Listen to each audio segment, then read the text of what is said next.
right, so I'll be speaking on oral advocacy today.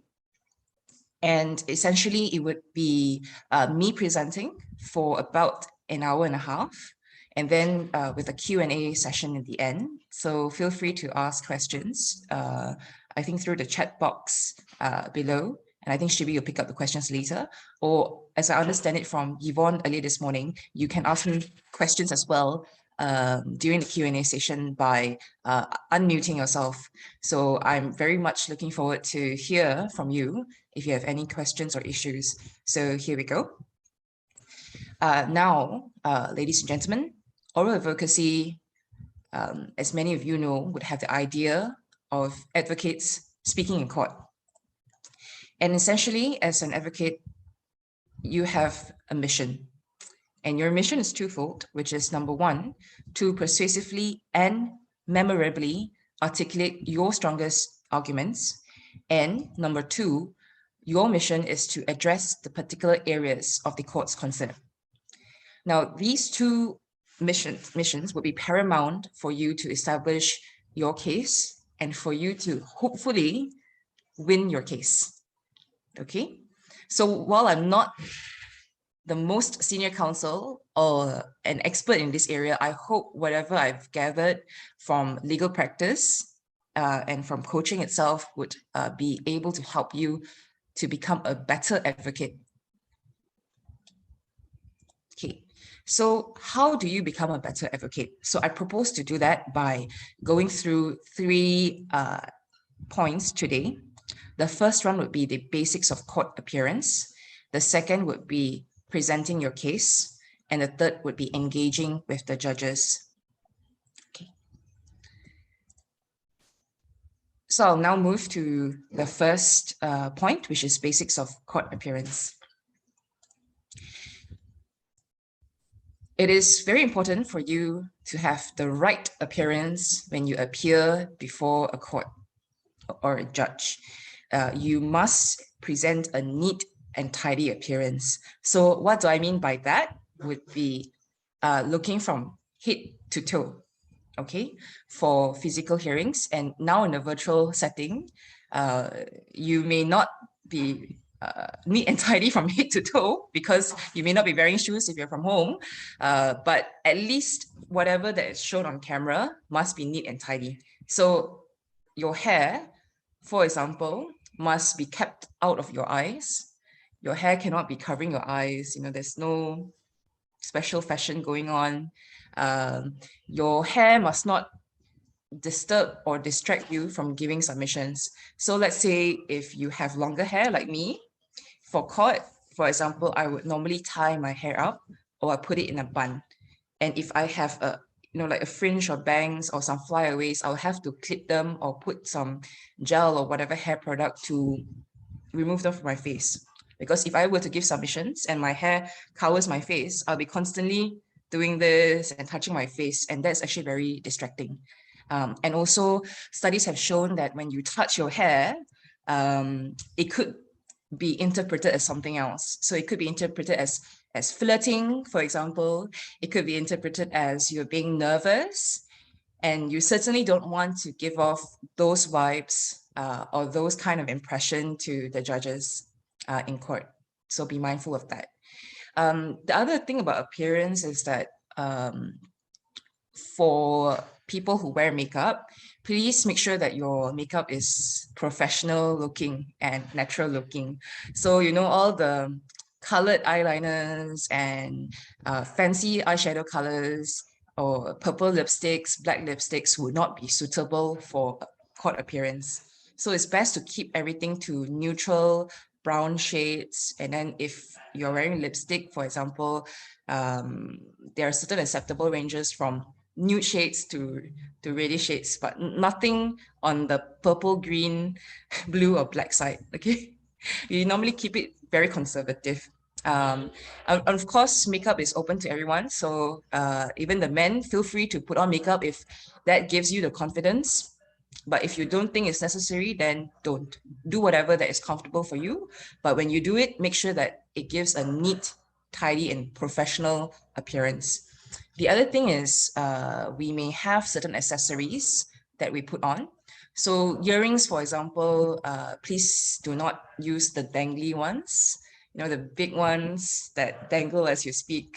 I know it's loud and you want to make a statement, but in court, we make a statement through our words, not through our accessories. So all these earrings, necklaces, try to remove them if they are too much. Usually for earrings, I would recommend using studs. You can put like pearl or whatever metal studs, it's fine, but nothing too big and glaring. You don't want to distract the judge. You want them to focus on your face and not focusing on your earrings or your necklace. And I think the same will go for men as well. Usually when you put on the attire, which is put on their business formal attire, your accessories would be your tie. You don't want a Tweety Bird tie. You don't want neon colored ties because it would not be appropriate for the setting. And I've heard stories of judges actually, because when they are faced with an advocate who is not properly dressed, they say that they can't hear the advocate. So if the judge repeatedly tells you, I'm sorry, counsel, I can't hear you, even though you are shouting, it actually means that you are not properly dressed for the forum, and therefore they can't actually hear you. So it's quite true in court, actually, if you're not dressed properly, let's say for open court matters at High Court, Court of Appeal, Federal Court, if you're not dressed with the bands and ropes, technically they will not be able to hear you. Okay, and the last point I put here is conservative. So I think I've already covered that when it comes to your appearance, your makeup, and your accessories. I know it's a bit boring. It doesn't showcase your individuality, but it's okay. Ladies and gentlemen, there are other opportunities for us to showcase our boldness and individuality. Let the court appearance be a place where we showcase our arguments and our intellectual capabilities. Okay, so I'll now move on to the next part of court appearance. Now, punctuality and time management, these are non-negotiables when it comes to court appearance. Come early to your hearing. So for example, if your hearing is at 9 a.m., you don't enter court or enter the virtual room at 9 a.m. What we tend to do is we at least allow half an hour of a buffer before the time. So let's say my hearing's at 9 a.m. I will want to arrive at the courtroom by 8:30. Okay, and even for a virtual setting, 8:30 a.m., I'm already before the computer, and then hopefully I'm already logged in and the host has accepted me. Okay, there's nothing worse than entering the courtroom or virtual room at 9 a.m. when your hearing starts at 9 a.m. Because for some judges, okay, and a lot of moot competitions, when it says 9 a.m., they will start at 9 a.m. And you don't want to be the one who is late. And for some judges and some cultures especially, it's a big taboo to be late. They will not appreciate you coming in at that time. They would appreciate if you come in before the scheduled time. So half an hour is not like a written rule anywhere. It's just that what I found to be comfortable. Because if you have half an hour before, you can set up everything. Okay, you can check with the court interpreter, or in a case of the moot competition, you have everything set up. You can test your audio, you can test your video, and you can check in with the bailiff or the host or whoever who is managing the virtual room as to how things will go. And this will give you sufficient buffer time to make any adjustments to your, whatever it is, your documents, your submissions, or maybe your audio or your video. If you come in very late or very close to the big time to start, you will find that you may end up being flustered if you have to make adjustments or attend to something. And you don't want that scenario where you are rushing or you're worrying about something at that time, because really you want to focus on delivering the submissions, not fixing your camera, finding the mic or finding an earphone that works and then you can't find it and then you're digging your entire house or your entire study for it. It's just not the way you want to start your morning or your hearing. Okay. The next point, which is to keep watch of time. Now, every mooting competition will give you allotted time for speaking. Some competitions will give you a bailiff or a timekeeper to keep track of time. But even if it's provided to you, you should still keep watch of time yourself. Okay, a few things can happen. Number one, the bailiff or timekeeper may suddenly drop off or something happen to their end. Okay, so they may not be able to actually keep watch of time for you properly. It happens. Okay. Number two is that you still need to know how much time you have left. Because, for example, you have prepared everything. You wanted to speak on point ABC, but the judges in the course of your submissions have asked you many questions. So in the end, you only spoke about points A and B. You have not spoken on point C. So if you have kept watch of time, you would have realized that, wow, because of the questions that I've received and the answers I've given, I've spent too much time on points A and B. And whatever time I've left is like only 1 minute for point C. So clearly, if I've already prepared this much for point C, I can't use this much of material again for point C because I only have 1 minute instead of the 3 minutes or whatever that I've initially prepared for point C. Then I need to tailor my submissions. I need to condense it down to the 1 minute and then conclude. So if I don't keep watch of time, I may think that I have a lot of time in the world, but I actually don't. Okay. And it's good for you to keep watch of time because if you need, let's say, more time to complete your submissions, let's say because of a technical error earlier or because there were so many questions from the panel, then you would have to ask for an extension of time to the judges and you have to state how much time you need. So it's normally appreciated for you to request for more time from the judges before they tell you that you are out of time. Okay, so for example, later I will give you more examples, but one quick example would be it's already like nearing the end, and then you pretend that you still have so much time. Actually, some of the judges will cut you and say, Mr. Who and Who, Miss Who and Who, I'm afraid you have surpassed your time. Could you please wrap up? So that is actually a very good indicator for you to wrap up already, okay, by concluding. So very, very important, keep watch of time on your own. Okay, third point on my side here is teamwork.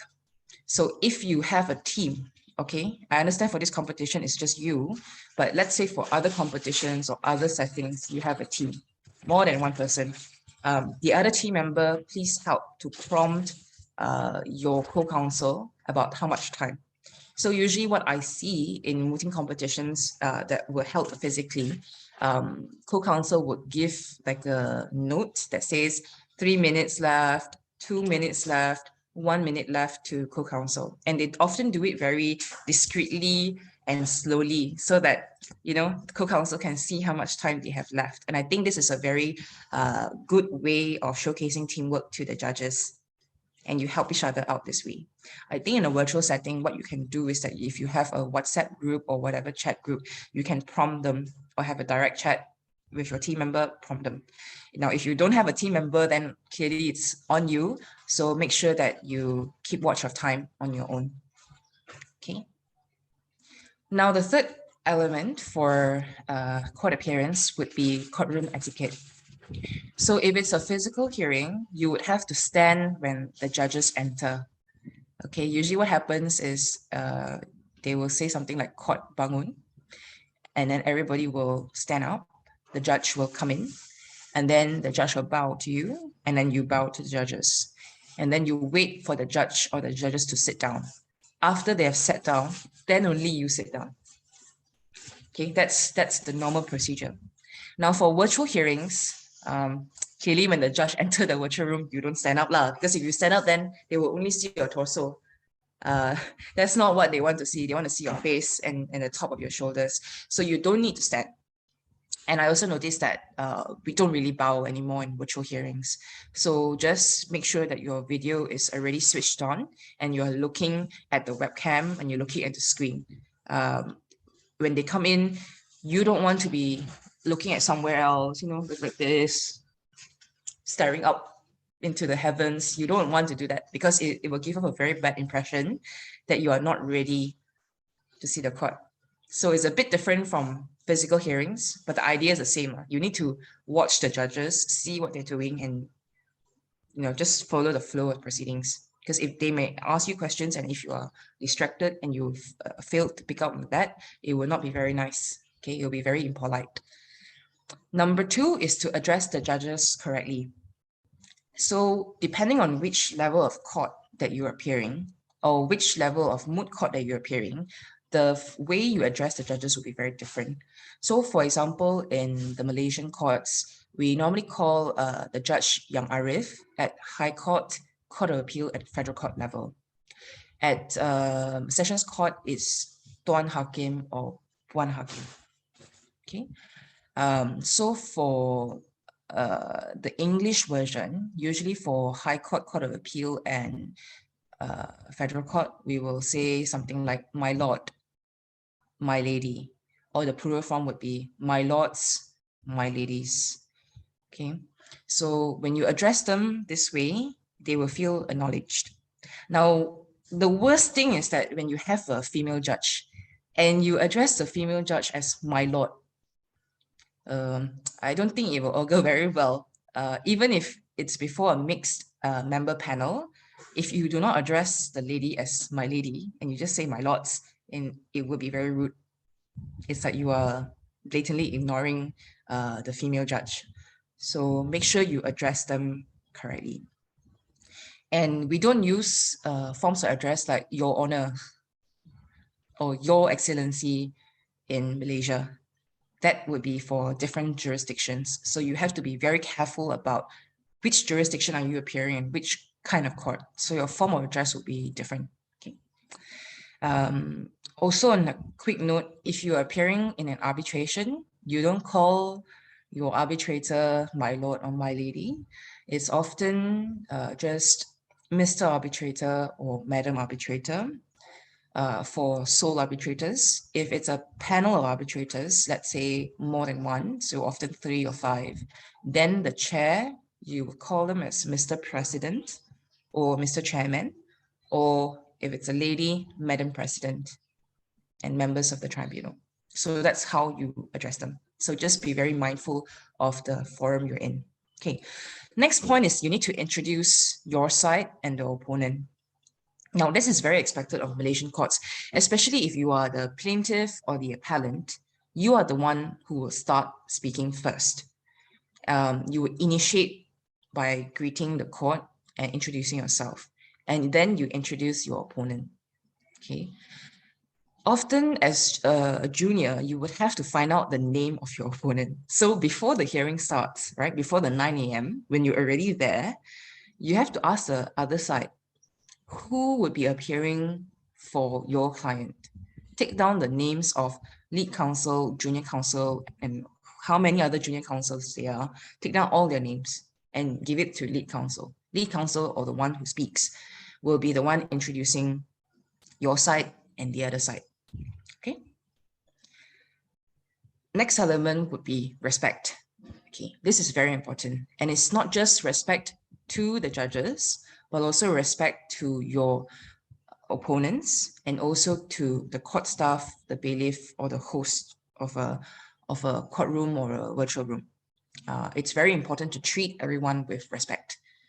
Just because someone is not a judge, you can't be rude to them, because it's basically, it doesn't showcase the dignity of the legal profession. And as upcoming lawyers, you want to uphold that dignity and practice the respectful atmosphere by being respectful to everyone. Okay, so please greet people accordingly, use their names or use sir or madam for the court staff. Or when you treat your opponents, I know you have a very hotly contested issue. You may have met them in another competition before, or another gathering. You don't quite like them, but doesn't matter. This is the setting where you have to remain respectful at all times and professional at all times. Okay.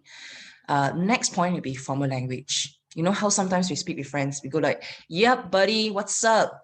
How you doing?" We don't use such language in court. It's very formal.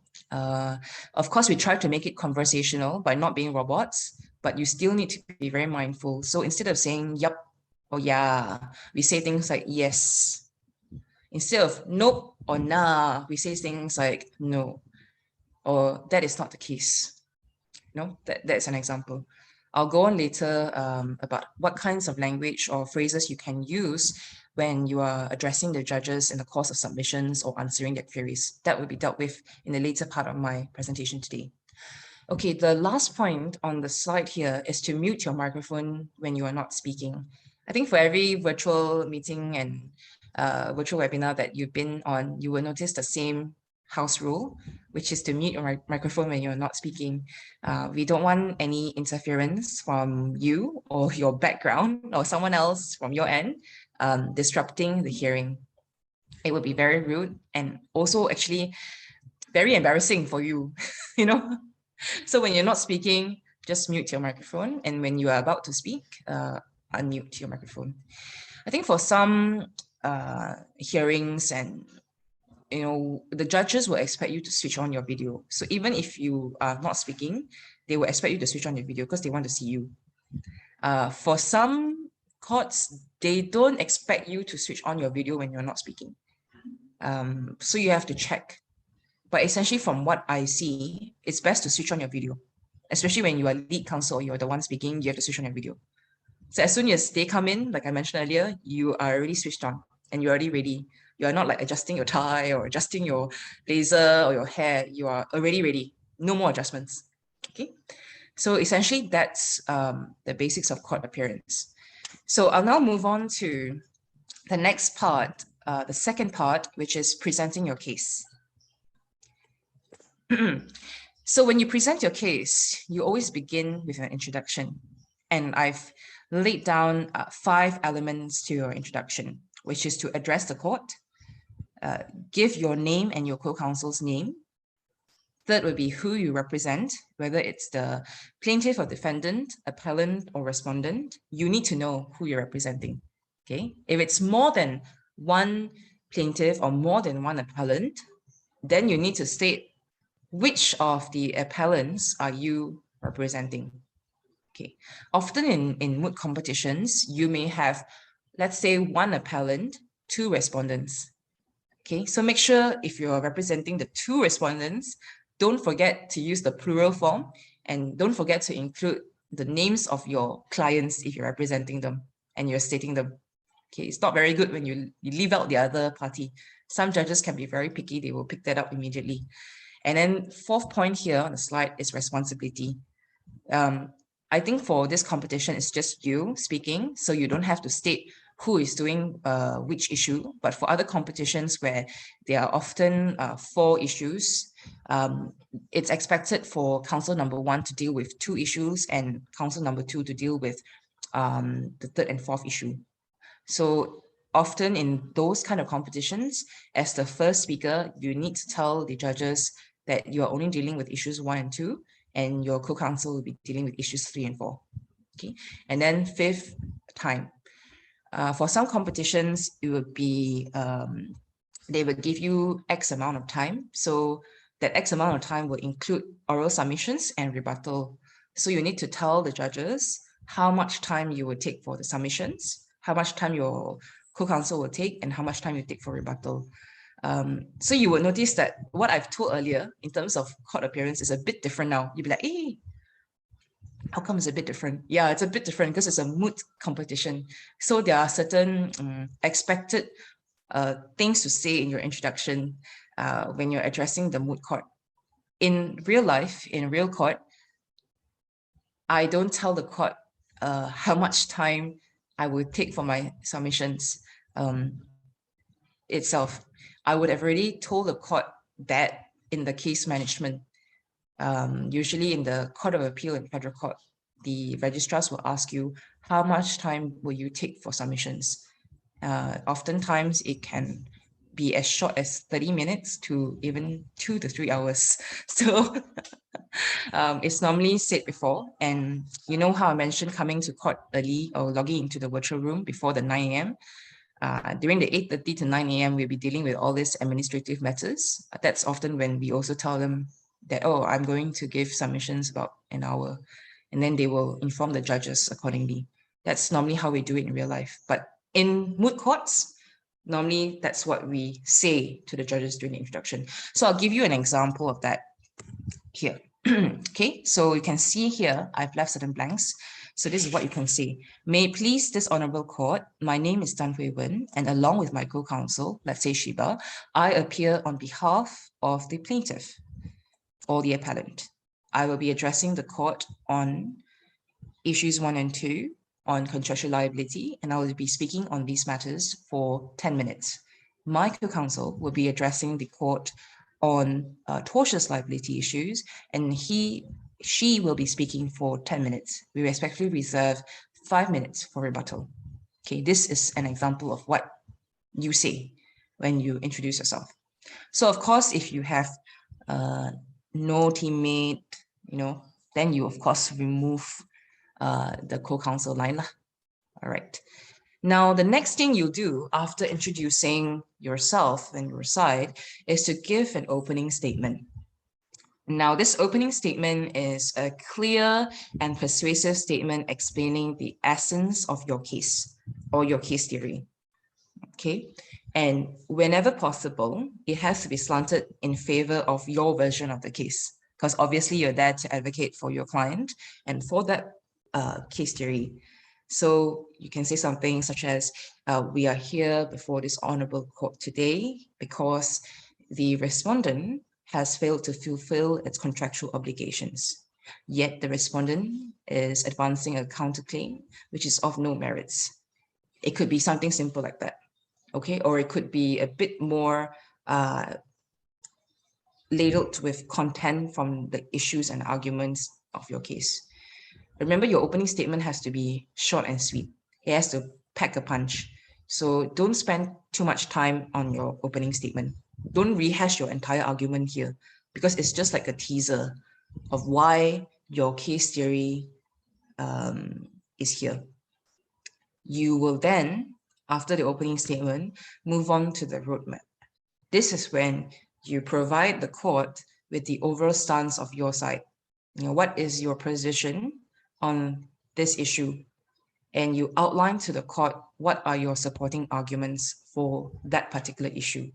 And when you outline those supporting arguments, I've always found it useful if counsel put out the number of points and what are those points, okay?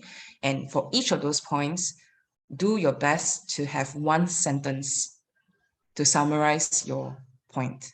If you have more than one sentence, it would seem very long, and some of the judges may not be able to catch it, okay? Why? Because some of the judges, they like to write points as they go along, or they may type the points as they go along.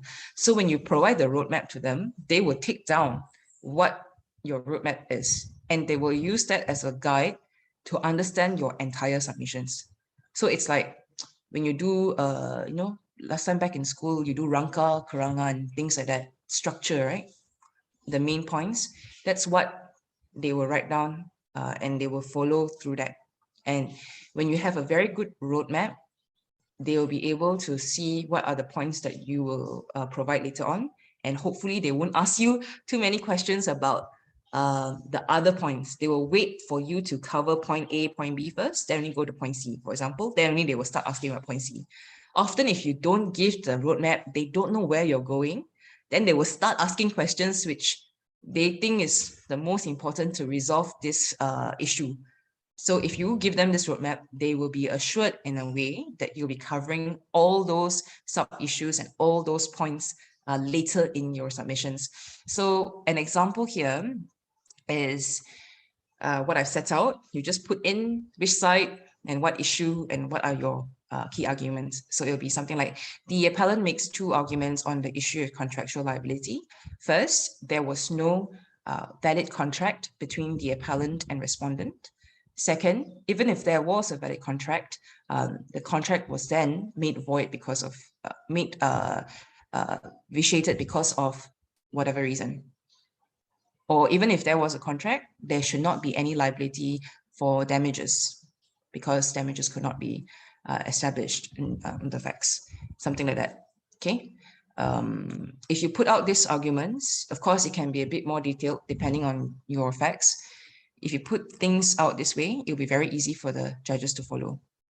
Oftentimes, when I see students not doing the roadmap, the judges will often cite the students for lack of structure because they think that you don't know the structure of your arguments well enough for you to tell them upfront how you're going to take them through the hearing.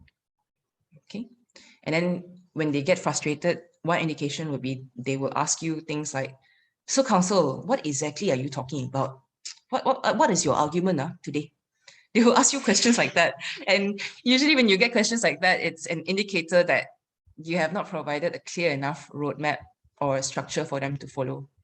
Okay, so let's try to avoid any confusion or questions like that from the judges by giving them a very clear roadmap.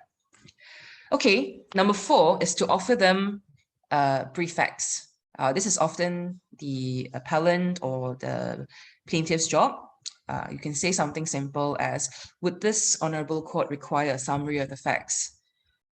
Now, if the judges have been prepared, they have read through the moot problem, the record, and your submissions, usually they will say, no, I don't. Okay, but some of them may not have read everything, or they want to hear your version of the summary. Okay, then they will ask you, yes, I require a summary of the facts. Now, when you are given this opportunity to give the summary of the facts, please do not reread the entire moot problem. They don't want that. They want you to pick up what are the most material facts which led to the dispute or the issue at hand. So often as the appellant or plaintiff, I find that when I give summary of facts, it takes away my time from the actual submissions. So I often would want to keep my introduction, roadmap, and brief facts down to 1 minute or 1.5 minutes at most. Because if I go beyond that, I would not have sufficient time to address the substantive arguments that I will be taking the judges on, or I don't have enough time to address their questions. Okay, so please don't reread the moot problem. Come up with your summary of the facts. And I also need to state this: if the facts are not in your favor, please do not omit them from the summary of the facts. Okay, it is what it is. You have to state it out. Because if you don't, number 1, the judges will find you not very credible because you're not being honest to the court. Number 2, your opponent, the respondent or the defendant, would later point out in the start of their submissions, at the start of their submissions, that you have misled the court or you have miscited the record or the moot problem. So it doesn't really give you a very good impression. Okay, so be very mindful about this. Now, if you are the second speaker for some mooting competitions, you do not need to reintroduce your side again, and you need not recite the facts. If you do that, then it showcases to experienced moot judges that you are actually very new to mooting. So you don't want to give the impression that you are very new to mooting during the hearing. Oftentimes, you can reveal that you are very new to mooting at the end of the hearing when there's a feedback session or whatever social networking session you may have with the judges. But during the hearing, you will want to give the impression that you are as experienced as a lawyer. You don't want to give the impression that you're even a law student. Okay, if you can give them that idea and impression that you are actually a lawyer while giving submissions, they would really like you. They will give you very high marks. Okay, so try to make it as real as possible. And you may think that it's an uphill task or it's impossible, but let me assure you, from the competitions I've judged, I've heard a lot of feedback from judges who say, wow, I can't believe this person is just a law student.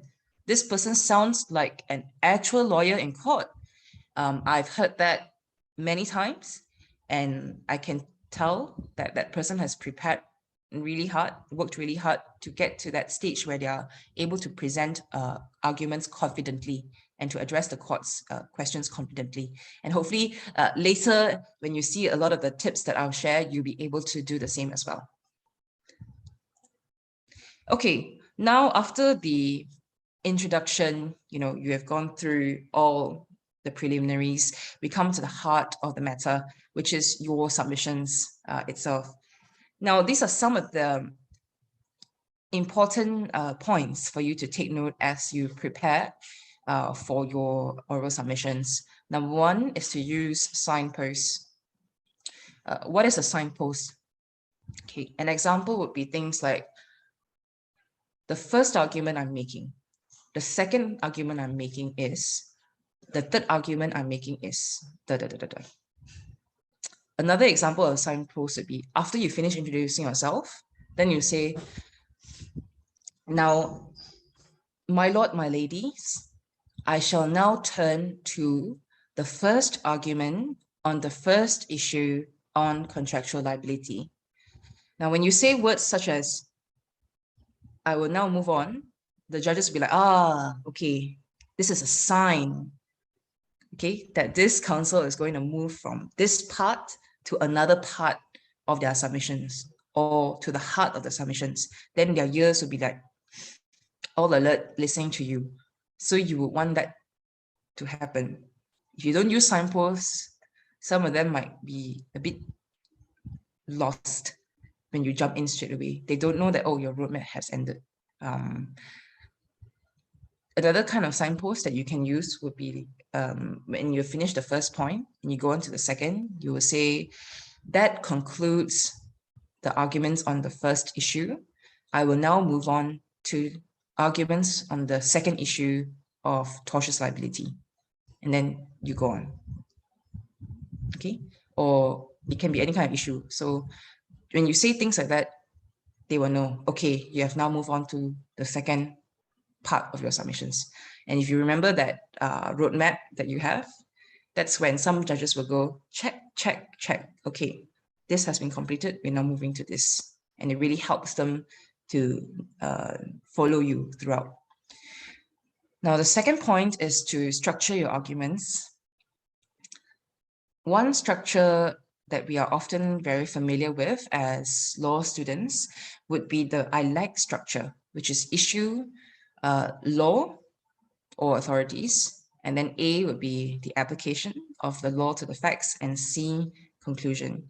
I think the same thing applies to oral arguments as well. You need to structure it as such where you put out your authority, you have your application, and you have your conclusion for each issue. Okay, and the third point on my slide, as you can see here, is that you need to support your argument with authority and facts. Okay, because we all know that the application of law depends on the facts and how you argue that interpretation of law to that particular set of facts. Okay, so for example, when you are citing authority, you need to be mindful of what kind of authority are you citing. Are you citing legislation, case law, or textbooks or journal articles? The way you cite them in your arguments will be very different. So for example, when you cite legislation, you need to give the judges the name of the act itself that you are citing. And please don't give the abbreviation. So if it's the Contracts Act 1950 for Malaysian contract law, don't give CA 1950. They don't know what is CA. When you cite the legislation for the first time, always state the full name, okay, and which section you are relying on. So if let's say it's section 20, say section 20 of the Contracts Act 1950. Now, if you're citing a subsection, then please do so. Section 20, subsection 1 of the Contracts Act 1950 provides, states, Or you can say things like, pursuant to section 20 of the Contracts Act, this person must do this. So you see the words I've used, pursuant to, states this is how you cite statutes. Now, if it's very long, some regulations or rules can be very long. It's like 6 words, 7 words, sometimes it can come up to. You want to say things like, I will refer to these regulations as the appeal regulations throughout my submissions later. So then the judges would know, oh yeah, you will be referring to this very long regulations or long statute as the shorter form. And it really helps them to follow you. Okay. Now, case law itself, this is quite important because I notice some students do not cite the case law properly. They will just give one name, like one party's name, and they expect the judges to know.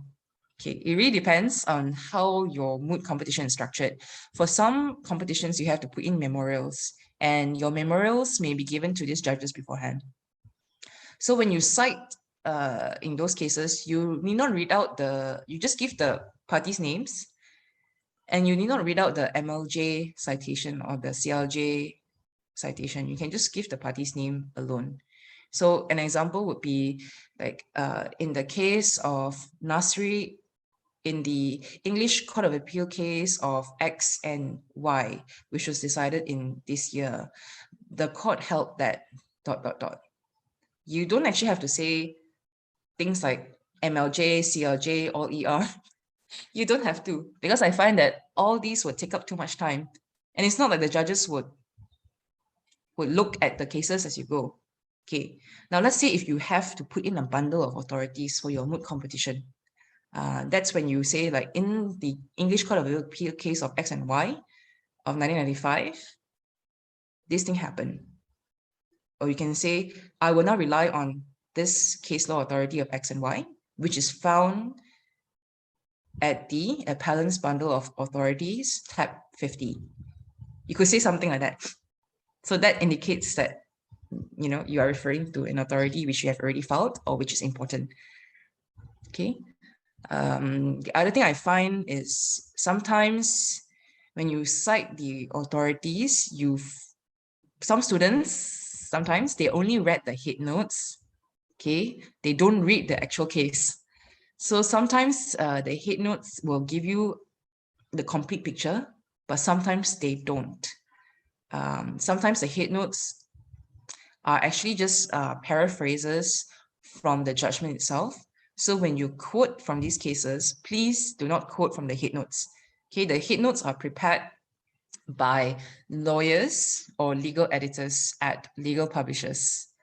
Okay, so when you quote head notes, you are not quoting the judges, you are quoting someone else. So look at the head notes. They will give you things like which paragraph number, which page number that they got that part from. So you just zoom all the way down to that part of the judgment, and then you check the quotes. Okay, sometimes you will notice it's not the same as the head notes. You would want to quote the actual judgment itself. Okay, so now I'm talking about quoting of actual judgment, right? Depending on the style of your mooting competition, you may want to put in the page number and paragraph number of the judgment itself. Okay, sometimes you don't need it. If let's say you paraphrase and say this case provides this principle, oftentimes you don't need to give which page and which paragraph number. You only give those when you have something to pinpoint in that judgment. So let's say this quote from this judge is very important to, let's say, develop the law on this issue. And the quote itself will tell me why this law should develop, right? Then only I will read out that part of the judgment to the judges I'm submitting to. Then only I use the specific paragraph or page number. Otherwise, I don't. Okay. And please, when you cite authority, do not cite every authority under the sun in support of this issue. It's very tempted to do that just to bolster your arguments, but sometimes you don't need so many cases. You only need one good case. And if you have a few good cases, look at the precedential value of those cases. So if you're before a Malaysian court, if it's a federal court decision or Supreme Court decision, then clearly that decision will be binding on the lower courts facing the similar factual scenario or issues. Then you want to cite that automatically. Then your second choice would be Court of Appeal decisions, and then your third choice will only be High Court decisions. Of course, I can give this exception that it can be a High Court decision, but it would be a novel decision and it supports your case. Then, of course, cite it. But where you are faced with, the choice of many authorities, choose from the highest court. Okay, and if the judgment itself spells out the legal proposition or principle that you're relying on in a very nice, clear, succinct way, choose that judgment over another judge's judgment. I often do that in practice. One, because it conveys the message effectively. Number two, some judgments are very long, can run up to 100 over pages. I don't want to print that out and put in my bundle. 100 pages that will cost my client and will make my bundle very thick and heavy, when I can have a shorter judgment, which is as effective, or if not more effective, in just maybe a few pages or 10 pages. So choose wisely. Okay, now when you cite the facts, okay, depending on the moot competition, sometimes the moot problem is very short, can just be a page and a half. For some competitions, it can run up to 50 or 100 pages. So when you cite the facts, be very careful which document you're referring to. Are you referring to the moot problem, or are you referring to the clarifications, number one, or clarifications number two? Within that kind of document, maybe sometimes they will make it like an exhibit. Okay, exhibit 1 is the agreement, exhibit 2 is the letter. Okay, then you want to refer to it as exhibit 1, which is the agreement on page whatever of the moot problem, says this. You want to bring the judges to the correct document and to the correct part of the document itself. So think of it this way. If you have nothing before you, just those documents, and you are new to it, how are you going to lead yourself to the correct document, correct page, correct part of the page? Always break that down to yourself and present that same breakdown to the judges. It's not that the judges are stupid, okay? It's just that you're making their lives easy or easier. And the easier you make their lives, the better you will be in becoming a very persuasive advocate, because the judges will be focused on the content of what you're saying instead of looking around for things. Okay, and then you'll be very helpful. Then the judges will like you even more. They will probably, when you ask for more time, or when you are dealing with them in the Q&A, they will be nicer to you because you make their lives easy. So you want to create that rapport with the judges all the time. So even if you met them for the first time, it doesn't matter. You can charm them right away by being the most helpful advocate out there. Okay, by giving them the correct citation and the proper direction to the cases and to the facts. Now, I'll now move on to the fourth point on my slide, which is to go with your strongest points first. Now, this is very tempting for us. We want to win every single point we need to put out there. But ladies and gentlemen, unfortunately, there is a time constraint, and there's also strategy. You don't want to put everything out there, and you want to go with your strongest point first. This is like the do or die point. Put it first. And if you can win on that point alone, so be it. You don't even need to go through your second or third or fourth point. I've seen it happening on appeals, where lead counsel will actually say, I will only take this point, I will drop my other points, because they can do without those points. But the do or die point, they won't drop it. Because if they drop it, then there goes the entire appeal. There goes the entire case, all right? So always go with the strongest points first. It gives out a very good impression that you know that this is a do or die argument. Number two, if you run out of time, okay, it doesn't matter about the other minor points, okay? But you keep those minor points on the side, because when the judges ask you questions, you have those points to answer, okay? But for the sake of time, go with the strongest points first. Okay. Now, my next point on the slide is to summarize arguments of each issue. So this is the conclusion to your ILAC structure. When you finish your arguments, just say on this issue, this should be the outcome. Then you move on to the next issue. When you do that, it provides an ending, nice ending to your arguments, and it provides the next transition to the next point, or the next issue. Okay. The next point I have on a slide would be smooth transition. Now, what I mean by that, apart from the transition from issue to issue, is when you have a transition from answering questions to back to your submissions. Oftentimes, I find that mooters tend to struggle with this part because maybe they have rehearsed their speech, you know. So when they speak on the substantive issues, well, they will have one kind of persona. Then suddenly when they answer the questions, oh, become a different persona. Like suddenly the accent changed and the way they talked changed. I've seen it happening. So try not to do that. Just be yourself from the beginning to the end. So then it will be a rather smooth transition in terms of your style. And also number two, when it comes to moving back to your submissions, always weave in your answer to your submission or tie it back to your submission. And that gives you that room to move back. Because if you don't move back, you will be stuck answering the question and you're like, I don't know when to actually stop answering this question. I don't know when to actually go back. And then you'll be like thinking. And some judges can actually pick that up, or you hesitate to go back. Often I find the more confident mooters, when they finish answering the question, they will either ask the judge, my lord, my ladies, having addressed your question, may I now move on to my submission on this issue? They will ask the judges that, and the judges say yes or no, and then they do it accordingly. They move back. All right.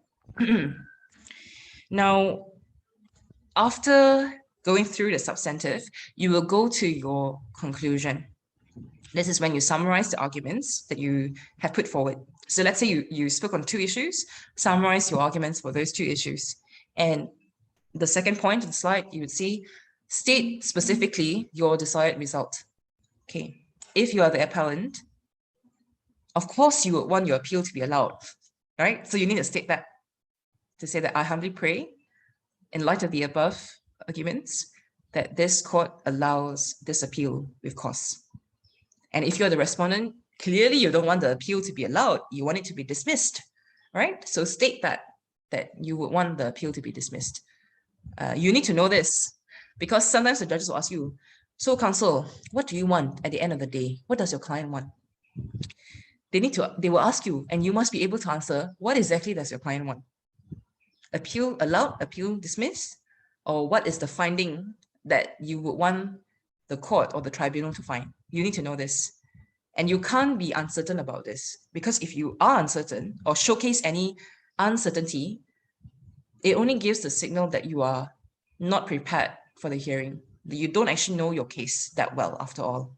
So be very careful about this. It's a very minor issue, but it can be a big issue if it's not properly set out. Okay. Now, in every competition, there will be a rebuttal. Rebuttal is like a reply, all right? What I see is that people are very tempted to respond to everything. So after the appellant submissions, then the respondent spoke, right? Appellant will be handing the rebuttal. Wow, they were very tempted. Every single thing they want to say their opponent is wrong. Okay, opponent has misled the court, everything. But ladies and gentlemen, you need to hold your horses. You need to restrain yourself. I know you are mad that they have misrepresented your entire submission. I know you are not happy that they have cited cases which are not really on point. Okay, but you got to choose, ladies and gentlemen, what is going to be your weapon in rebuttal. Okay, choose wisely. What are the biggest 1 or 2 points that your opponent's arguments rest on? Okay, find out, when the judges have asked questions, okay, pick up what are the key issues that the judges seem to care about the most. When you combine all this, you will realize that their case, the opponent's case, only rests on this one or two crucial points. And if you can refute those points and provide alternative arguments or other cases that address those points or distinguish those cases, or overrule those cases, then it's very good, because then you are basically telling the judges that the other side's case cannot stand, and this is why your side has won on that issue. Okay, and oftentimes you will notice rebuttal is very short. So it is basically short, sweet, and deadly. Okay, these three things you need to remember: short, sweet, and deadly. Don't go and repeat everything. Okay, the judges will not appreciate that. Okay, and oftentimes, if the submissions go on for too long, the rebuttal is at the end of an extended hearing period. Okay, the judges may have something to go on, or the organizers are pressuring the judges to finish by a certain time because they have to move on to another round, let's say, or they need to tabulate scores for the more advanced rounds. So you don't want to be the one rambling during the rebuttal. Okay, you want to be very careful. So remember the three words: short, sweet, and deadly. Now, the other point to state would be rebuttal. So oftentimes the respondent will be doing this. For rebuttal, it's basically your reply to the reply. Okay, so if they don't state much and you think that your case is not affected by what they say, sometimes you can even waive the right to have a rebuttal or rebuttal. You can say, I have no rebuttal or rebuttal to make. My arguments rest as they are, as submitted previously. But of course, you don't do that all the time, because you only do that when you're very confident that you have established your case and the other side did not raise anything worth rebutting to. But if you do that for everything and your judgment was not correct, then the judges will not appreciate that you waive everything. They will want you to actually address this point. So sometimes I notice some judges would ask you, oh, but counsel, wait. How about this issue? What is your response to that? Then you can't say, I waive my rebuttal. I will not answer your question. Cannot. If they ask you during that time, then you answer. Okay, so you can see that sometimes, even if you try to waive your rebuttal, there could be the risk that the judges may ask you. It happens, and you can't say, I'm not going to answer it. All right, so be very careful as to what you choose to say. Now, I've ended this part, second part. I'll be moving on to the third. I saw a hand early on. I think you have a question to ask, but can we take those questions after at, I think, 11:30? I'll just take the next 20 minutes to go through the third part of my presentation on engagement with the judges first. Okay, very, very important. For every hearing, this would be your keywords to success. You've got to prepare, and prepare. I can't stress this enough, because I often find in my own case, for my own cases, I prepared for something, and then as I prepare along, I realize that there are more issues, more questions that I have, or, I can't even answer a basic question I have for myself. So if I can't do that, clearly I'm not prepared, right? I should have an answer to everything. And it's quite natural as you go along closer to the hearing that you may have more questions, because you have mastered the material and you are preempting what the judges may ask you or what your opponents may say. So you may have more questions closer to the hearing than before. And this is quite tricky, because that's when your nerves kick in and you get nervous, right? You'll be like, yo, how come at this stage I'm asking more questions and I cannot answer them? It's not very good, right, that I'm in stage. But ladies and gentlemen, don't worry. It happens to all of us, happens to me. Oftentimes, I'll be thinking about it, and you might be surprised. You could just be walking somewhere, doing your grocery shopping, or walking your dog, or just having a shower, and then suddenly it hits you that, this is how I will respond to this question. Or this is how this issue links with this other issue. Or this concept links with this argument. It happens like that. And it only happens if you give yourself that room to happen. That means you give yourself time. Yeah. So you need to prepare from the beginning till the end. and it will become more intense closer to the hearing date. Okay, so as you can see in this picture here, there'll be a lot of highlighting, there'll be a lot of annotations, there'll be a lot of notes, there'll be a lot of flow charts, mind maps, whatever works for you, do it. Okay, prepare. Now, the next point, key point, is to be flexible.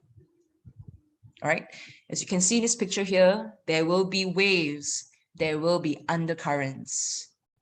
But no matter what, you have to be flexible. You need to maintain your balance. You need to maintain your control of yourself and of the proceedings during the hearing itself. So you can see this lady here on top of this board.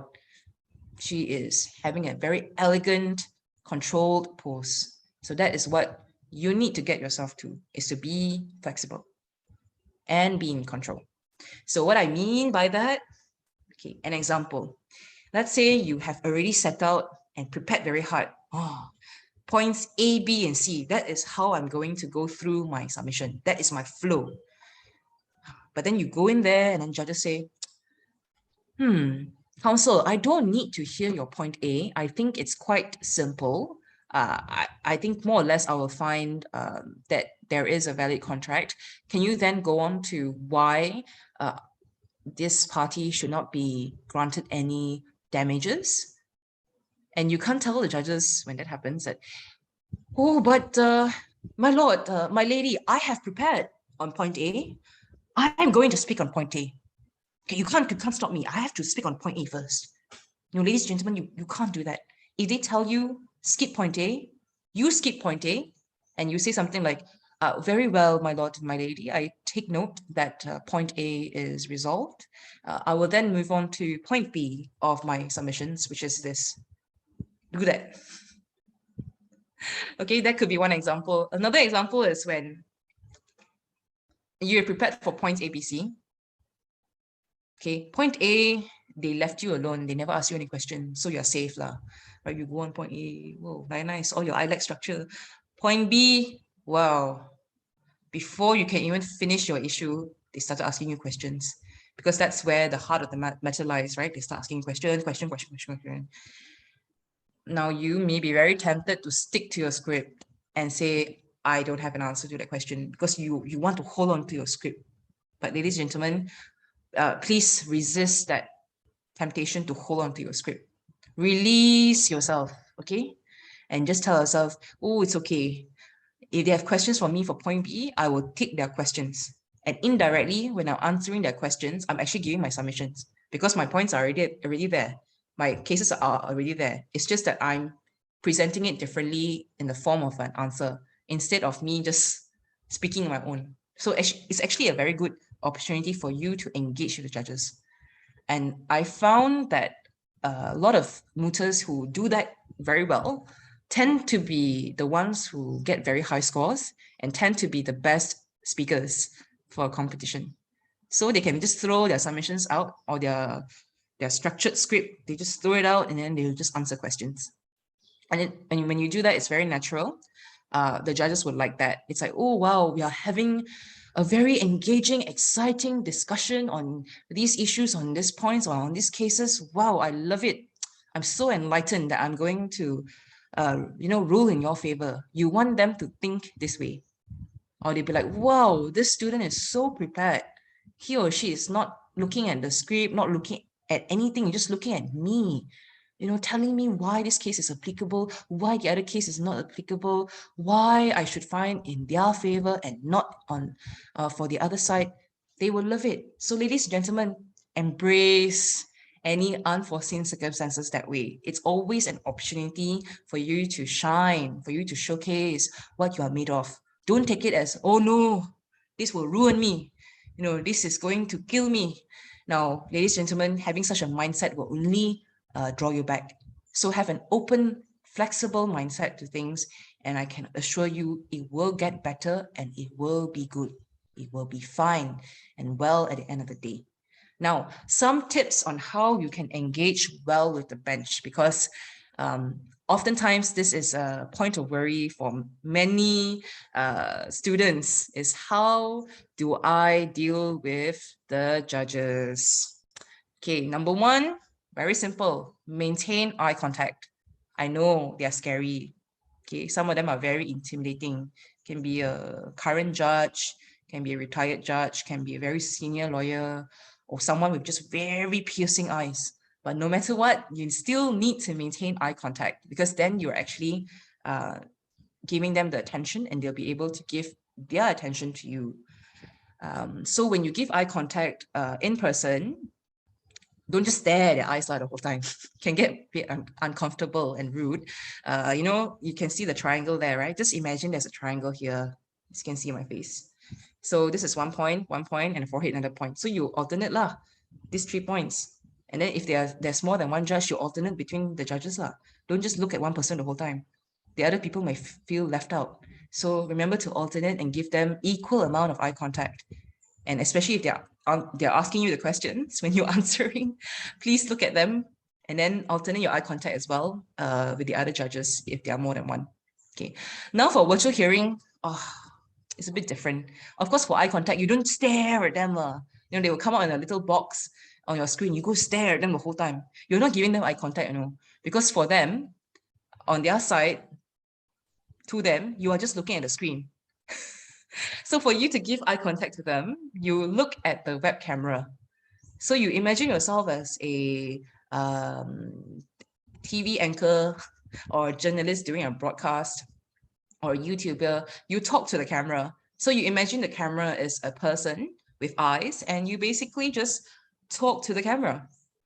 And I can tell you from my own experience, it was very hard at first because you're focusing on this one small dot that is your web camera, or this one round black thing, and it's so different from looking at people, and it can be very scary sometimes because you don't know exactly what's going on. You can't see any connection because it's just a camera, right? It doesn't give you any expression. So it can be very nerve-wracking and it can be very uncomfortable. But I can assure you from my own experience that the more you do it, the more comfortable you will be. I think most of you have gone on virtual classes, virtual meetings, webinars, and meetups over the past year and a half. So I think you are more comfortable than a lot of the lawyers out there when it comes to engaging with the camera. So if you have that advantage, please use it. Okay. And the third point on the slide is to speak at an appropriate volume and pace. Now, if you are in a physical hearing, okay, depending on the venue, sometimes you are not even given a mic, okay, and you may have to speak louder for the judges to hear you. Now, of course, if you're given a mic, then don't speak too loud lah, because if you speak too loud, it's very difficult, very jarring on the ears. You want to speak at nice volume. Okay. Now, if you are in a virtual setting, okay, you need to test your audio before the hearing. Okay, speak as if at that volume that you would speak when you're giving submissions during the test run. And if they can hear you clearly, then use that. Okay, because you don't want to be the one throughout the virtual hearing shouting, "My lord, my lady, can you hear me?" It's not the right way to set things, and it's not the right message that you're giving. So always be mindful of your volume in the setting that you're in. Now, the next keyword you will see on the slide is pace. Okay, pace. This one can be a bit tricky because some of us, we are very used to speaking fast. So we're thinking, okay lah, I speak fast, I showcase, I'm very good in this. But no, ladies and gentlemen, to you, it's okay. But to someone else, that pace is a bit too fast. They may not be able to follow. So you want to speak at a moderate, clear pace. And you will want to vary your pace during the parts of the submission. When you vary your pace, okay, and you vary your volume with voice modulation, then it will sound interesting. It won't sound boring, right? Because can you imagine if the whole submission you go, May it please this honorable court. My name is, it really sounds quite boring, right? And you're like, oh my goodness, this person going to talk for 20 minutes like that. So you don't want to give the judges that kind of impression. You want to give them impression that, oh yeah, this person is going to set a very clear and steady pace. And then of course, some parts you make it ranch out a bit lah. You make it more exciting by increasing the volume of your voice, or give a nice pause here and there to emphasize on some points. Okay. Now the next point is to never ever talk while the judge is talking. So if they start asking you questions or they start making comments, you stop immediately. This thing one is a bit tricky for virtual hearings because sometimes they talk, you're listening and then suddenly you stop and then they stop, right? It gets very weird and it can be quite awkward. But I can assure you, if they start talking, you just stop immediately. Once you stop immediately, it's for them to continue. And most of the time, they will continue. If they have nothing to say, they will have nothing to say, and then you take back that microphone to talk. Okay, but most of the time, when in doubt, you just stop talking and you just look into the camera and a very give off that vibe that, oh, I'm listening to you. What is it that you're saying? I'm here. Okay. Next point, ladies and gentlemen, is to respond directly and accurately to questions. So when the question is asked, please don't panic. Whatever you do, just stay calm. Listen to the question first. If you have to, write down the question. Always have a pen or paper next to you. Even if it's a virtual hearing as well, have a note taker somewhere next to you. Take down the question. And then if you need time to think or refer, just tell the court that, my lord, my lady, may I have a moment, please, to refer to my notes. Okay, you can say something like that, and then you refer and check lah. Then you answer by speaking it out. Okay, don't always feel the need to answer everything immediately, quickly, and then you want to just rush it out and then move on. Don't give that impression. Just take your time to understand the question first, and you have a good answer. Okay, so I mentioned before, do not rush. Very, very tempting for most of us, especially when we are out of time. Towards the end, whoa, a bullet train. Try to cover as much ground as possible by rushing and speaking really, really fast.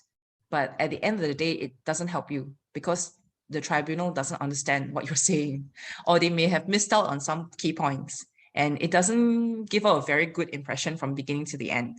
Okay, so keep calm and speak with that deliberate speed that you have. All right. Next point is do not read an argument. Very tempting of mooters when they have written submissions or memorials, they want to read out everything. Like reading script, Some of the judges who have read it would realize that, and then they will point out to each other or to themselves, oh, this person is reading off the screen. You don't want them to say that of you. You would want it to be a conversation. You would want to be the one giving the points as they are. So you can memorize your preferred order of ideas and approach with those simple outline points. Okay, but don't read from your submissions. Another point, do not recite the facts of the cases you cite or read long excerpts. Okay, just know the facts of the case that you cite and the principles that you wish to draw from them. And then explain to judges why that case, why that authority helps your argument in the instant case. Okay. Next, do not miscite the record of all authority. Okay, ladies and gentlemen, your credibility as counsel is paramount, because if people do not trust you, they will not believe what you say. You will not be persuasive because they will question you, or they just will not take your word for it. So for example, in real life, if you tell the court that there is no other authority on this issue, they will take your word for it instead of questioning you about it. Okay. And if your opponent miscites something, then carefully and respectfully point it out. But you better be right. Okay. So an example that you can do is to say, I would just like to clarify a point from the record of judgment that my learned friend has referred to in his submissions earlier. Something like that, okay? Don't say, oh, my opponent is wrong. My opponent fell into error. don't need to use such words. I know you want to point out that they've done something wrong, but because you're respectful to each other, right? We're all part of the legal profession, all members of the same bar. And you would think, okay, I'm only a law student, but you pretend that you're a lawyer, all members of the same bar. I shall be respectful and courteous to my opponents, to my learned friends, okay? Now, this one, very, very dangerous point. Do not ask the judges questions. You are there to answer the questions, not ask them. Don't go and test the knowledge of judge. Okay, you are there to basically verify your understanding of the questions, whether you have got them correct, and if the court has further question, and that's it. Okay, the only exception is that you ask them to repeat a question. You can say something, my apologies, my lord. Could you please repeat the last part of your question? You can say something like that to request for a repeat of a question. But don't say this all the time. Throughout your entire submission, you ask the judge to repeat all the time. Are you giving off the impression that the judges don't understand your question? Or are you giving off the impression that you don't know anything about the case, so you cannot answer, you're just buying time? Either way, both impressions are not really good. Doesn't really score you any brownie points. So don't do that. Okay. This one, do not guess, ladies and gentlemen. If you don't know the answer, just admit it, that I don't know the answer to this question. Okay. But you can't just say that all the time. So you have to try to avoid this by anticipating every question that the judges may ask. Okay, this is when you prepare, you anticipate, you preempt everything. So these are the don'ts. Don't say this. I regret that I am unable to assist your lordship or your ladyship on that point. As a response to every question posed by the judge. Everything you just answer this. Cannot lah. Okay, only say this when you really cannot help. Okay, but if you can, and you know that you have a case, which you should have, then you offer the case. Then say, if I may assist this court on this question by highlighting the court's attention to this case. This case held that da-da-da-da-da. And then, they'll be like, yeah, good.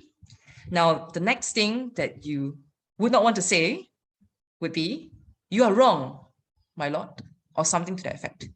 Okay, you never, ever, ever, ever tell a judge that he or she is wrong or mistaken. Even though they are wrong or mistaken, you respectfully direct their attention to the authorities of the record. So when they say, counsel, isn't it the case this agreement was terminated on this date? You know it's wrong, but you don't say, judge, that is a wrong date of termination. The right date is actually this date. You don't say things like that. That could be your thought process, but you don't say it out loud, okay? Your thought, what you say is, if I may direct my lord to the moot problem on page 3, the termination date for this agreement is this date. Okay, that's how you deal with it. Okay, then the judge will be like, yes, thanks for highlighting that to me, or they just keep quiet. Whatever way it is, you just don't point it out in such a blatant manner. All right, the other things that you can avoid saying would be, has my lord or my lady read the moot problem? Has my lord read this case on this point? Okay, sometimes I know you want to help point out, but the connotation may be different. You may actually end up putting the judge on the spot. And even worse, your question may suggest that the judge is not prepared. And you don't want that suggestion to be given out. You just direct them to the document that I mentioned earlier. Another thing that you can avoid saying is, I'm glad my lady asked me that question. I'm happy that the tribunal has pointed this out. Well, ladies and gentlemen, your subjective feelings about whether you're happy or not doesn't matter to the court. Just answer the question without prefacing the answer, okay? If you preface it with a comment like that, it may come across as insincere, it may come across as condescending. You just don't want that. It's just extra drama without any results, okay? Like I mentioned earlier, do not speak over a judge. If they interrupt you, just stop talking. And the worst sin of all is that you argue with a judge. You butt heads and you don't stop. Or you give off the impression that you don't like the judge and you don't like how this discussion is going. Ladies and gentlemen, you like or don't like, the judge is there. and the judge is going to decide whether you win the case or not. The judge is going to decide how much marks you're going to get and whether you advance to the next round or not. So whatever it is, ensure that your tone and your body language remains respectful and professional. Remember that board I've showed earlier, that picture? So underneath, your thoughts can be very angry, but on the surface, on the outside, to everybody else, you look very calm, very zen, very in control. And that's how you want to do it. So a lot of the courtroom advocacy is about maintaining your control and portraying yourself in the best professional light as possible, despite the circumstances that would happen. Okay. Now, I mentioned about timekeeping earlier. Don't ask how much time you have left. It's your job to keep track. Okay. Don't ask judge, my lord, how much time do I have left for my submissions? If I have 5 minutes, then I would want to go on to the next issue. If you say that, immediately they will not like you. So don't ask that question to the judges. Ask that to yourself. Okay? And don't ignore the fact that you're out of time. As I mentioned earlier, always ask for extension of time. State how much time you need before the judges prompt you. And they only give you 1 minute instead of the 2 that you requested. Just go with it. Okay? This one, sometimes we are nervous, we do things, we play with hair, we play with our pen, we chew our fingernails, we fidget a lot. Try your best not to do that, okay? Because body language speaks louder than the spoken word, and you don't want to give off the wrong impression, and you don't want to distract the tribunal. I mentioned this earlier, address them with the correct terminology. My lord, my lady. Use standard phrases.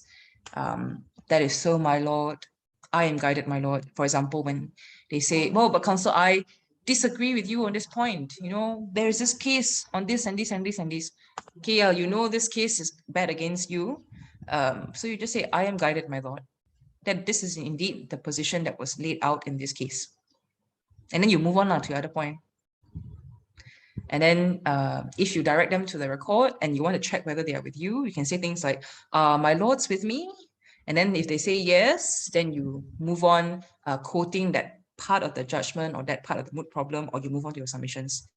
Okay, don't just direct their attention to this part of the moot problem and then ramble on. Sometimes they find it very rude because they are still locating which part of the document. So when you ask them this question, then it allows them time to locate the document and allows them the opportunity to say, yes, they have located it. Okay. The other point, the other phrase you can use is, this is important, my lord, when you want to emphasize something. And the last phrase, please bear with me a moment, my lord, is when you want to check something. I often found that very helpful when you use it. They will bear with you, but don't take too long. If you take too long, then they'll be like, hey, counsel, how long are you taking? Are you even prepared? They'll sometimes ask you questions like that. So try to avoid that scenario. Okay. So ladies and gentlemen, okay, do know your case and know the other party's case in and out. Read all the cases they have relied on, understand them, distinguish all of them. Whatever arguments they have, come out with points of rebuttal already. Especially when you are the respondent, you need to already preempt the appellant's points early on. And you need to already get ready. Okay. As the appellant, you can preempt the respondent's points. And if there is a case which is bad against you, if you know the answer, you know another case that can deal with it, just deal with it in your submissions. Then it will put the respondent on the added burden to say why that case is applicable or why that point can still be used. So use it strategically to your advantage. And, ladies and gentlemen, at the end of the day, the most important thing is to be yourself and to own your own style. So if you are a kind of person who is not very dramatic, you don't have to put up an act that you are dramatic. Okay, you have watched so many courtroom dramas from the US and everything. You think that's how advocates submit. So you pretend to be one of them. So I would say I've seen that happening, and I can tell you that it's not the right way to go. So if you're more of a quiet person, okay, don't worry about it. Just present as best as possible the points, because it's more about the substance. Of course, work on the style aspect, but don't lose yourself in the process and don't pretend to be somebody you're not. The worst thing is when, like I mentioned earlier, you give submissions, you have one style, one personality, one accent, and then suddenly when you answer questions, you change accents, You change personality and you change the style of speaking. You suddenly become so informal or so different. You don't want that to happen. You would want to present a consistent sense of self to the judges in the hearing, and that will make you more authentic and more credible, so that you are not scripted and you're not presenting a play. You are actually there as counsel. Okay. So, ladies and gentlemen, a journey of 1,000 miles begins with a single step. So, whatever that you do today, if you think that you are not ready, it's okay. Take that one step today to make yourself ready to be a better advocate. All of us starts, from the same point before. We were new to mooting. We didn't know how to address the court, but it doesn't matter. But we all learn. We all take that one step to go out of our comfort box and to challenge ourselves to be better. Okay, so with that, I end my presentation. Thank you very much. You can connect with me on LinkedIn. You can scan the QR code, and you feel free to contact me after the webinar. If you have any questions, I truly wish all of you the very best in your moot competition and also in your studies. I will now hand it back to Shibi. Thank you. Thank you so much to Ms. Hui Wen. I have certainly gained more insights on oral advocacy from this webinar, as we really went detailed from basics of the court appearance, to presenting your case and up till keeping the judges engaged. This webinar truly has given me fresh insights and tips to ace in oral advocacy as a mooter or even a future litigator. I would surely keep in mind to always engage with the judges in the future, but not by asking them questions, and to prepare. I believe that our audience today shares the same insights as me. We are very delighted to have you as our speaker for today. Before we end this session, there remains about 20 minutes left. So let's proceed to the Q&A session. To all participants, you may now raise your hands. I will call out your name and you may ask your questions. Alternatively, you may also type in your questions in the chat box.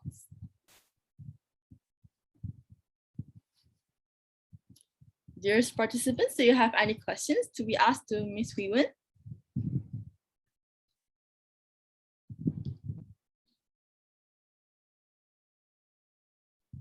So I will now proceed with my question first. So in a basic appearance in court, right, Ms. Hui Wen, would it be available for the people which cultural outfits to present in their cultural outfits, like sari or baju kurung like that?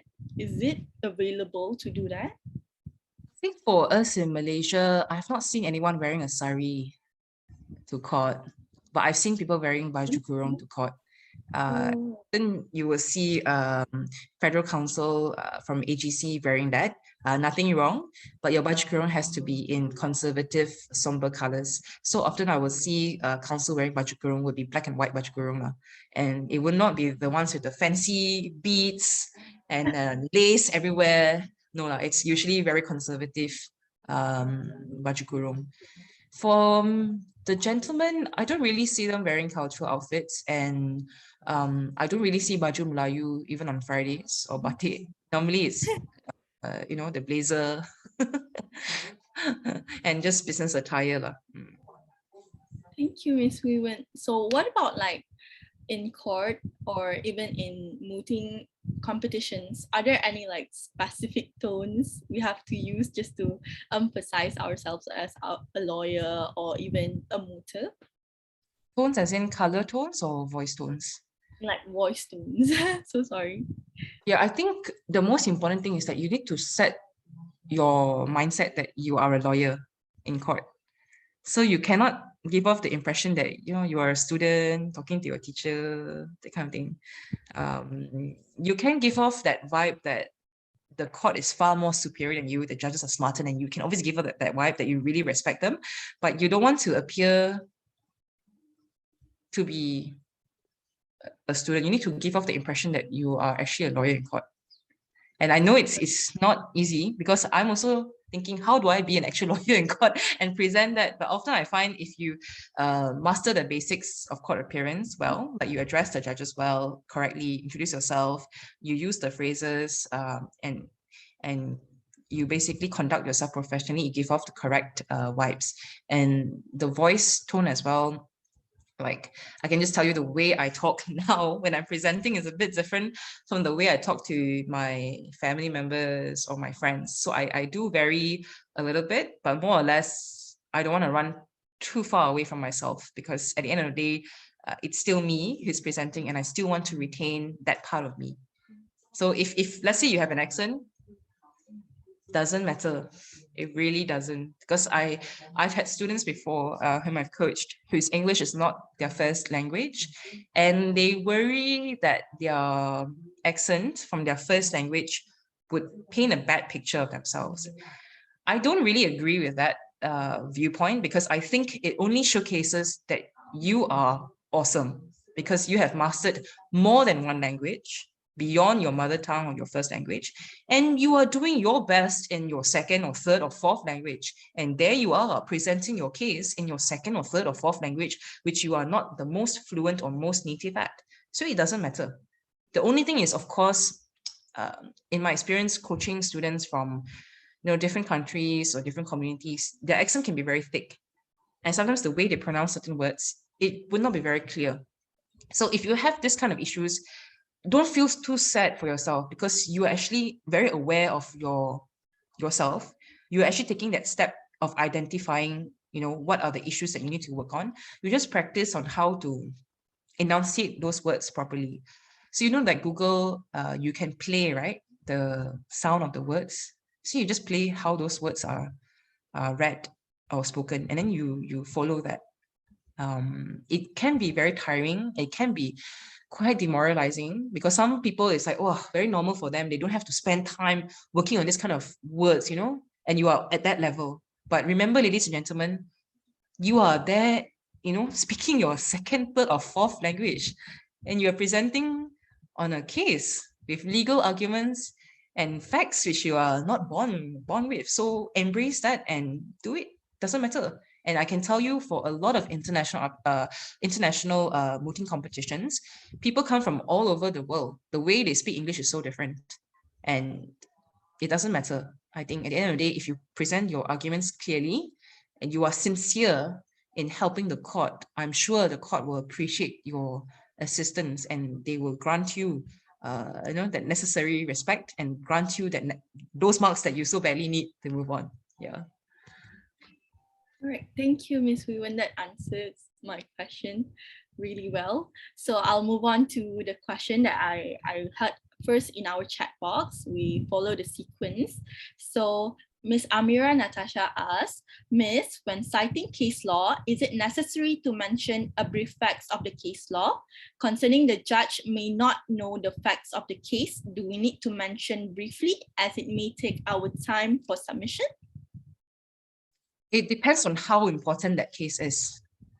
Now, if the facts are very similar, then you can just say, in a similar case of this, where the same kind of agreement was considered by the court. You could just say that. Or you could, after just saying that, if the judges seem like a bit, they have not heard the case or they have not read it, then you could say something like, would my lord or my lady like me to offer a brief summary of the facts of that case that I'm citing? If they say yes, then you continue. If they say no, then you can just move on. So it really depends. But if the facts are so important, you would want to highlight them. If the facts are not so important, you are just citing for the legal proposition, then you just cite for proposition. So you can just say, like, in these three cases, X and Y, A and B, C and D, all the courts have held that where this agreement is concerned, this should be the outcome in deciding whether it's valid or not valid. Full stop. And then you move back to your submissions. So it really depends. Thank you, Ms. Hui Wen, for the answer. So I'll move on to our next participant that would like to ask a question. Adriana, the floor is yours. Hi, Miss. Thank you so much for the really insightful workshop. I have a few questions, not a few, I have a few concerns as someone who is mooting for the very first time. And this is also my very first workshop. Since you've put a lot of emphasis on court appearances as well as court etiquette, right? How would you, is there like a particular point of reference that we can refer to? Because there seems to be a lot of formatting and a lot of like ways to call people. And is it something like you eventually get used to via exposure, or do you actually have to like put in a lot of hard work outside of mooting competitions and workshops just to get used to it? I'm not sure if I phrased my question right, and I'm sorry if it sounds a bit too irrelevant, but like I'm just very lost in the part of the appearances part. Thank you so much. Hi, Adriana. Thank you for your question. I think I got it, so no need to apologize. I think it's very normal for all of us. When I was studying, I never really thought of going to court, to be honest. So, and in studying, they don't really teach you all these things. They teach you what is the law, right? And what it should be for some courses, but they don't teach you how to address the court unless there is an advocacy course that you can take or a subject like that. So it's something where when you come to a moot competition and when you're new, it would be a shock to your system. It's like, oh, I've entered this room where people speak really funny languages. They call each other my lord, my lady, or my learned friend. It's like a different world. And then the phrases they use are like, wow, I don't even say that anymore. Nobody says that anymore outside the courtroom. But that is how it is. That's the tradition that has been carried through the generations. So when you're new to it, you have to actively practice that it becomes second nature. So for me now, when I stand up in court and I say, may it please this honorable court, I don't bat an eyelid because that's how it is. It's just like when you go to some places, it's morning, you say good morning. You don't think, do I say morning or something else? You know, it will become very natural the more you practice it. So that's why when you see the more seasoned mooters in some competitions, they are like, wow, like pro, they don't need to refer to anything. They just speak in a mic or they just speak in a virtual hearing, like they own the place. So it's not like overnight they become like that. It's from a lot of practice, from a lot of trials and errors, and from going to a lot of moot competitions and receiving feedback from the judges. That's how they learn and get better. So nobody becomes an expert overnight. Even me, I'm still learning how to be a better advocate. So hopefully, you know, you don't have to feel that you are so far behind that you can never get to the same level as everyone else. You will get practice. And some of these things, they are not written in the textbook. They are often shared in the talks when you speak to your seniors who are practicing lawyers or more senior members of the bar. They will tell you things like, oh, this is the tradition, this is how you do things. So we learned it along the way as well. So I picked up a lot of this during pupillage and during my years of practice. So hopefully from my webinar today, this will give you somewhat like a shortcut to a lot of things. So at least you are ready for next Saturday's moot competition and for any other competition that you will have. So I hope that answers your question, Adriana. Thank you, Miss. That was very comforting to hear. Yeah, don't worry about it too much. You will do well because you're already here learning how to be better. So kudos to you on that. Thank you, Miss Hui Wen, and also Adriana for the question. I'll move on to the next participant, Tianjin. The floor is yours. Thank you, Shivi. Hello, Miss Hui Wen. I would like to ask, because just now you mentioned that we have to have a smooth transition. I want to ask, is like after answering the question, you mentioned that we can say, my lord, having addressed your question, may I move on to my submission? Is this compulsory, or can we like just straight proceed to our submission? Like, yeah, you can. It's not compulsory.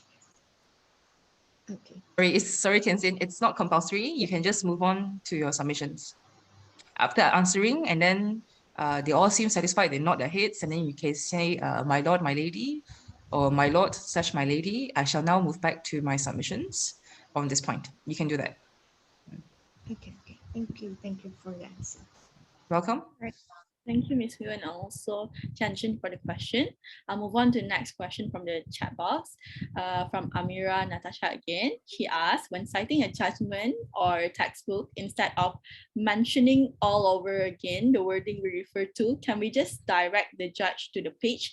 If I may, what is the proper way to do it without sounding bossy or condescending?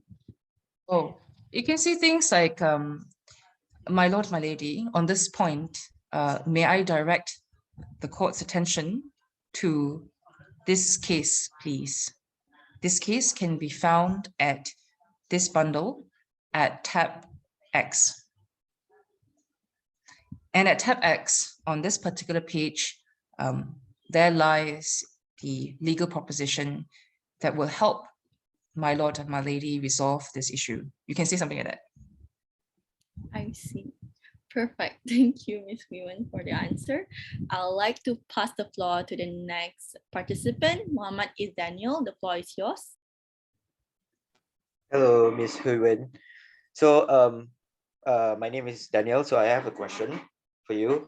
So for context, I had a mooting subject before, and after the oral submission, I received a comment that maybe my submission was maybe a bit monotonous and doesn't have a flair compared to the other person.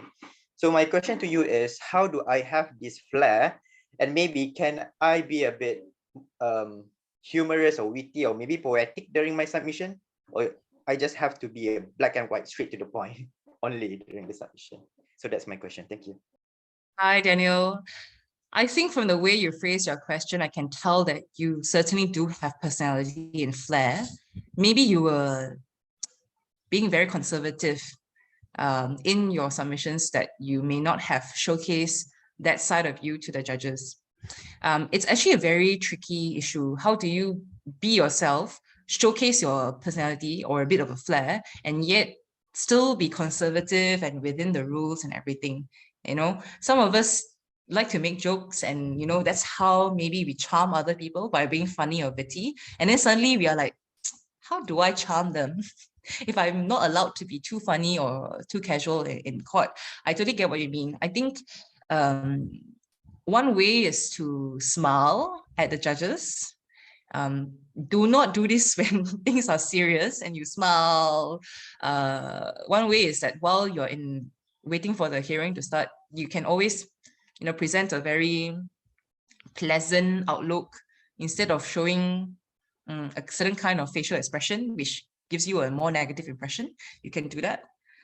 Or when you introduce yourself, or you know, when it's very informal, before you start, they will ask you questions like, oh, where are you from? Things like that, right? All this background talk can happen. And when you have this background talk, I would usually take the opportunity to smile and answer very nicely before I actually start my submissions itself. Or when I'm giving my submissions and, you know, it's the beginning of things, I will always keep it safe. I don't inject humor into it. Because I want to make sure that I give off the right vibe. But if, let's say, the judge makes a pun about the facts of the case, it has happened, then you run with it. But it really works if you are witty yourself and you're able to say the right thing. If you're not able to say the right thing and you're like, oh, I don't want to take the risk, then just forgo the risk. At the end of the day, if you do your job in presenting your arguments and answering their questions, you don't have to be that witty, like funny or interesting. The fact that you answer the question and give a very good answer will show that you are actually very smart yourself. And that is the implied way of saying things. Because it really depends on the judges that you have. Some of them are very witty, they like you to engage with them. You know, then you can say things like, oh, that is so, my lord, that is what the case has said. But, you know, you can use things like that or tones like that to, you know, give off a impression that you are having a conversation with a judge, but yet you are still being very formal. It's a very tough thing to balance, but I think the more you do it and the more you're able to read people better and see what kind of vibes you can jive at, then you do it. If you are not sure and you're worried sick whether you're going to do it well, just err on the side of caution. And even if you think you are boring for that 20 minutes, then I think it's better to be boring than to be too daring, too bold, and giving off the wrong impression, because it really depends on your judge. So you need to read your judge well. Major thing, how they come into the room. Are they already smiling? You know, yes, what kind of cases do we have today? Who do we have today? Okay, I can see all of you young people here. Sometimes that's how they talk. They're giving off the vibes that, okay, I'm here being friendly. Some of them, they come in, they're very quiet. No facial expression. So you don't try to be funny with these judges lah, because they are very serious people. So when you are funny to these people, it may give off the wrong vibes. It's like you are disrespectful to them. Okay, so always, it's a tough line, a very tough thing to balance and very tough to charm them.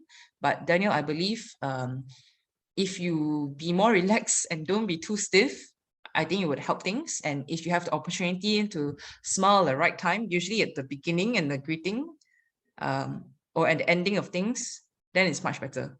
Okay, especially when you're dealing with a serious point, don't go and smile or be funny. It will really rub them off the wrong way. I hope that answers the question, Daniel. Yeah, I think so. Thank you, Miss Hui Wen. Yeah, but then I can tell that you are a very friendly person, you know, from the voice that you have. So maybe inject the voice modulations, you know. Sometimes you speak louder a bit and then down a bit, you know, like how some announcers, they speak macam atas, bawah kan. Then you speak like that lah. So don't use the same monotonous voice throughout the submissions, okay? Just because you want to appear professional. Professionals don't speak like robots. Professionals do their job by speaking respectfully and at the right pace. And if it's needed, inject that volume up a little bit and then turun sikit. Macam tu lah. Okay. All right. Next question. And also Izanil for the question. I actually got a very clear picture of how moot competition may be intimidating me. So I'll move on to the last two questions. I'll just bundle it up together. So first question from Adiba. She asked, how would you personally handle your submissions when the judge continuously asks you questions to the point that you have a very little time to even begin your submission? And the next question is from Gokeshin. He asked that when we are preparing the summary of facts, should we sound as neutral as possible, or is it okay if it sounds a little bit defensive for our side? So those are the two questions. Thank you. I think the first question, sometimes you don't have time to give your presentation, right? Doesn't matter, just answer the question. But you answer your question in a way where you inject the initial points and initial cases that you wanted to say, right? Because the judges don't allow you to submit, but essentially your question is like a question that prompts you to answer. So make sure in your answer, you have all your points that you want to put forward, all the cases that you want to cite in. And then you take the opportunities to now say that, and further on this point, my lord, this is the case or whatever. You understand? Like you've answered the question and then you just move on further back to what you want to say actually. And if they stop you from doing that, they ask you another question, then you just answer that question. So sometimes the entire 7, 10 or 20 minutes can just be you answering questions. But like I said, if you can answer them well, you will get very good marks. So don't worry about the script that you have. In fact, there shouldn't be a script. But I notice a lot of students like to do that because they feel very safe. They feel comforted. If anything happens, I just refer back to my script. I just read this part. I'll be safe because I cover. I think that's not how you should approach it. Because when you do that, you over-rely on your script. And then when you say 1 or 2 words which is out from your script, then you panic. Then you're like, oh no, you know, you glabber. And then you start worrying that you will not be able to do well. So I don't think you should have a script and then hold on to it so tightly. Like I said, you got to release that control. You got to release that fear from yourself. You have to believe in yourself that you have already done the work. You have a mind map of things. You have a summary of key points that no matter what happens, you jump here and there, you will still tick those boxes. And even if, let's say, they ask you too many questions and you haven't still covered this point, then you just like to say, my lord, my lady, before we conclude on this first issue, may I just direct the court's attention to this particular point, which is this, or this sub-issue, and then you just go on and then you move on. Oftentimes when you already answer their questions and you are not combative, you're not argumentative, they will like you and they will allow you that space to, you know, present on your own. So it's a matter of knowing your judge and going with the flow with them. But I believe if you're always polite, you will get that space and that airtime. The second question is the summary of facts, right? Whether to be neutral or a bit defensive. I think this is also tough because you don't want to misstate the facts, and you also don't want to state everything which is bad for you. But what you can do is to state the facts as they are, and then where the facts are disputed, you just say so. Or it can lead to a different interpretation. That's when you highlight to the court that in your arguments, you will address how, based on these facts, the outcome should be very different from what the other side has said. Yeah. So the one thing about respondent is you need to be very careful about what the brief summary of facts that were given by appellant. If they missed out certain things, you would want to point that out. To say that, you know, my lord, my lady, my learned friend has previously given a summary of the facts. We do agree with the summary of the facts, save for certain parts of it. If I could direct the tribunal's attention to this part, then you state which part they actually misstated or forgotten to cite, you know, and then you basically set the record straight. Because sometimes if the judges don't read the moot problem, then they think the facts are like that when it's actually not. So you've got to address it very politely and respectfully. Okay. Thank you, Ms. Hui Wen, and also all of the participants that asked questions. So I would like to wrap up our Q&A session. And I would like to once again thank Ms. Hui Wen for staying with us up until now. So that's the end of our webinar session. I believe we have maximized our time together productively today, and we hope that you have enjoyed sharing your knowledge, and I have certainly gained more insights on oral advocacy from this webinar itself. And I believe that our audience share the same sentiment as well.